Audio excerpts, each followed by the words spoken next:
Krishna. Welcome back to the series of Bhagavad Gita discussion. Today we shall be discussing from Bhagavad Gita, first chapter, text number 46. Om Jnanatimirandasya Jnananjana Chalakaya Chakshurun Militam Yena Tasmai Shri Gurave Namaha Vancha Kalpatarubhyascha Kripa Sindhubhya Evacha Patitanam Pavanebhyo Vaishnavebhyo Namo Namah Shri Krishna Chaitanya Prabhu Nityananda Shri Advaita Gadadhar Shri Vasadi Gaura Bhakta Vrinda Hare Krishna Krishna Krishna Hare Hare Hare Rama Rama Rama Hare Hare. Hare Krishna. So the text 46 is Sañjaya uvāca evam uktvārjunaḥ saṅkhye rathopastha upāviśat visṛjya sa-śaram cāpaṁ śoka-saṁvigna-mānasaḥ. Sañjaya said, Arjuna, having thus spoken on the battlefield, cast aside his bow and arrows and sat down on the chariot, his mind overwhelmed with grief. So here, in the conclusion of the first chapter of Bhagavad Gita, Sañjaya is describing that Arjuna has been overwhelmed with the grief on account of seeing his own relatives in either side, on his own side and on the side of enemies as well. Seeing the relatives in the fighting spirit, his mind is very much aggrieved. He has cast aside his bow and arrow and he has sat down in the chariot, apparently not willing to fight. And why not willing to fight? He is not willing to fight for the kingdom or land. So this is the sign of the great soul. He doesn't want to kill his kinsmen simply to enjoy the royal happiness. Unlike in the modern times, where people are willing to even kill the near and dear ones simply for the sake of having little comforts of life. In Mahabharata, Vidura has given beautiful instructions to Dhritarashtra, who was trying to intrigue with Shakuni and Karna and all the evil-minded sons of Dhritarashtra. They were all together trying to intrigue to take away the kingdom of the Pandavas. So Vidura was always guiding Dhritarashtra to avoid such heinous and sinful activities.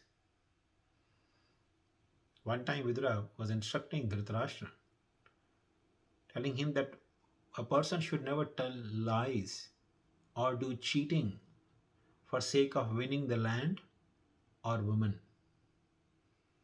No. There he narrated a beautiful instance from the history. He was telling the history of Sudhanva, who was actually a son of a great sage, Angira. So Angira had a very qualified son named Sudhanva, who was also equally elevated Brahmana like Angira Rishi. So one time there was the argument between Sudhanva, the son of Angira Muni, and Virochana, who is son of Prahlad Maharaj. So both of them, they were liking a girl named Keshini, who happened to be a Brahmani as well. She was the daughter of a Brahmana. So both were inclined to marry her, and they both approached her, desiring to marry her. So Keshini asked the question to Virochan that who is superior among two of you? I will marry that person. And there was the argument between Virochan and Sudhanva, who is superior.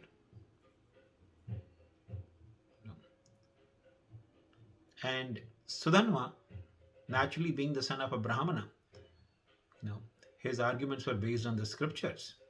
And all the demigods also agreed with Sudhanva's argument. But Virochana refused to accept even the judgment given by the demigods that Sudhanva was actually superior to Virochana. So Sudhanva, seeing the obstinate behavior of Virochana, he said, we will have one bed. Whoever is decided to be superior, the other person has to become the servant of the person who is superior. And Virochana also agreed to that. But he was not willing to accept judgment from even demigods. So where does the argument go? So finally Sudhanva, he said, let's go to your father, Prahlad Maharaj. He is known to be a great Vaishnava and a saint. And he is also your own father. So I have full confidence that he will never tell us a lie. So Virochana very easily agreed. He was very happy to agree on this.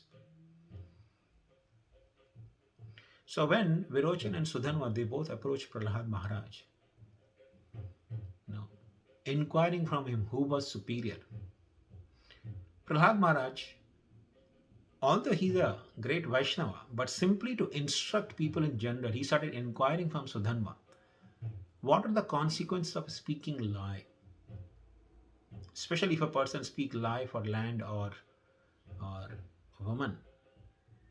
Because according to scriptures, also there are injunctions that one can speak lies, like even Shukracharya in his instruction to Bali Maharaj, when Vamandev was approaching him for asking 3 steps of land, he said, to marry a girl, one can speak lies. So Prahlad Maharaj started inquiring from Sudhanva, what are the consequences of speaking lies? And Sudhanva gave very elaborate instructions to Prahlad Maharaj, how a person becomes deeply sinful for speaking lies, if he speaks lies for the sake of land and woman. So Prahlad Maharaj was asking this question for people in general to get good instructions coming from a qualified Brahmana like Sudhanva. So after hearing the instructions from Sudhanva, Prahlad Maharaj told Virochana, the father of Sudhanva, Angira Muni, is definitely superior to me. His mother is superior to your mother, Virochana. That means Sudhanva's mother is superior to wife of Prahlad Maharaj and the mother of Virochana. And Prahlad Maharaj gave final judgment.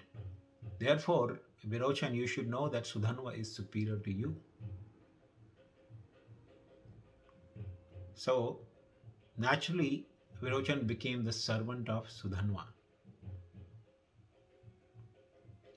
But Sudhanva was very happy with Prahlad Maharaj. He said, my dear Prahlad, this judgment of yours is very much befitting to a great saintly person like you. You should ask me some benediction. Because from Varna perspective, Prahlad Maharaj is acting as a Kshatriya. Of course, he is a pure devotee of the Lord. He is above the Varna and Ashramas. But he is playing the role of a Kshatriya, and Sudhanva being a Brahmana agreed to give him benedictions. So Prahlad Maharaj begged for Virochana. He said, please release Virochana from your servantship and give him to me in charity. So Sudhanva was very happy and he handed over Virochana to Prahlad Maharaj. And Keshini was married to Sudhanva. So Prahlad Maharaj is setting an example. Even if it was his own son, he would not speak lies to the Brahmanas simply to get him a woman. So one should not speak lies or do adharma for sake of winning the kingdom. And Arjuna is not willing to do that such adharma. No. So Srila Prabhupada actually concludes by saying, such a kind-hearted person in devotional service of the Lord is fit to receive self-knowledge. So this is some substance of this verse. And this is the conclusion of first chapter of Bhagavad Gita. Thank you very much. Hare Krishna.